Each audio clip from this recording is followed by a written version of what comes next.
Good morning children. आज हम बात करने जा रहे हैं प्रश्नोत्तर संबंधी अभ्यास की, इस पाठ यानी कि दो दोस्त की। पिछले मॉड्यूल में हमने पाठ का सारांश समझा, इस कहानी के बारे में जाना कि किस प्रकार इस कहानी में खरगोश ने अपने मित्र कछुए की जान बचाई और अपनी सूझबूझ का उसने नमूना पेश किया कि किस प्रकार सूझबूझ से हम बड़ी से बड़ी समस्या से बच सकते हैं। और उसके बाद हमने किए थे नए शब्द जो कि हमने अपनी कॉपी में लेखबद्ध किए थे। अब हम बात करें प्रश्नोत्तर की। ये जो प्रश्नोत्तर हैं वो आपकी टेक्स्ट बुक में यानी कि किताब में दिए गए हैं पेज क्रमांक 18 पर, जैसे कि हमने यहाँ मेंशन भी किया है पेज क्रमांक 18। तो जब हम आप किताब को आप देखोगे तो वहां पर आप देखोगे कि किताब में जो प्रश्नोत्तर दिए हैं दो रूप में दिए गए हैं, लिखित और मौखिक। तो मौखिक प्रश्नों की चर्चा हम सिर्फ वर्बल यानी कि ओरल करेंगे, इनको लिखने की कोई आवश्यकता नहीं है। और जो लिखित वाले प्रश्न हैं उनके लिए भी किताब में जगह दी गई है, तो वहीं दी गई जगह में हम क्या करेंगे, प्रश्नों के उत्तर पेंसिल से टेक्स्ट बुक में यानी कि किताब में ही फिल करेंगे। Nobody will write answer in their notebooks, ठीक है। उत्तर हमें हमारी किताब में ही फिल कर लेना है। तो चलिए पहले मौखिक प्रश्न यानी कि ओरल क्वेश्चन पे हम डिस्कस करते हैं। पहला क्वेश्चन दिया, खरगोश कहाँ रहता था? तो खरगोश पेड़ के नीचे क्या बिल बनाकर रहा करता था। और कछुआ कहाँ रहता था? तालाब के किनारे, तालाब के पानी में, वहीं पर अपना दोनों मित्र बैठकर बातें करते थे। दूसरा प्रश्न दिया है, कछुआ तालाब तक क्यों नहीं पहुंच सका? क्यों नहीं पहुंच सका? खरगोश और कछुआ दोनों तालाब के किनारे थे, तो कछुआ जो खरगोश था वो तो 2 छलांग में ही अपने बिल में चला गया, लेकिन कछुआ नहीं पहुंच पाया। क्यों? क्योंकि वो बहुत धीमी गति से चलता है। तीसरा प्रश्न, खरगोश की आंखों में चमक क्यों आ गई?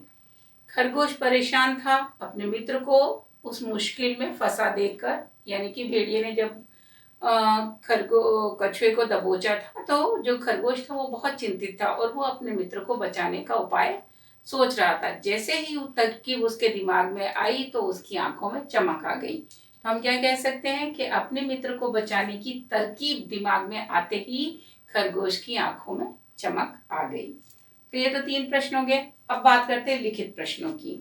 लिखित प्रश्न यहाँ पर दिया गया है, लाल रंग से आप देख सकते हो कि प्रश्नों के ऊपर दिया गया है लिखित। तो वहां लिखित प्रश्नों को हम कर रहे हैं और उनके उत्तर दिए गई जगह में हम लेखबद्ध करेंगे। तो पहला क्वेश्चन दिया है, कछुआ और खरगोश घरों की ओर क्यों भागे?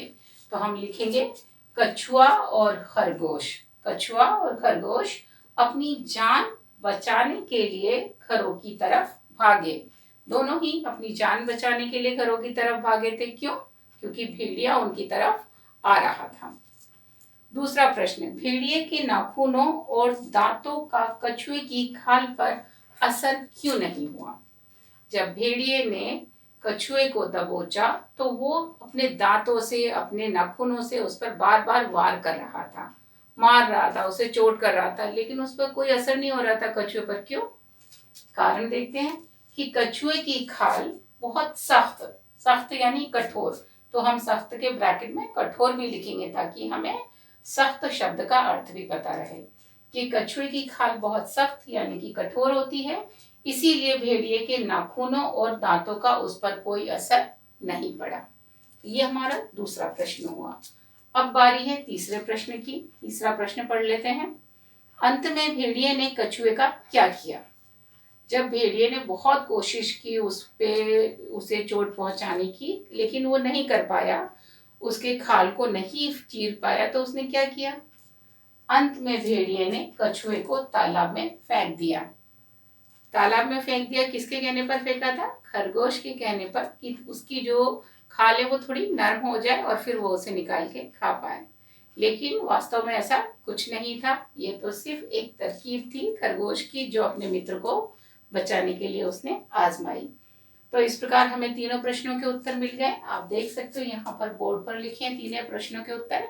आप अपनी टेक्स्ट बुक में इन उत्तरों को पेंसिल से लिख लेंगे और ये प्रश्नोत्तर आपको कॉपी में लिखने की, दोबारा कॉपी करने की कोई आवश्यकता नहीं है।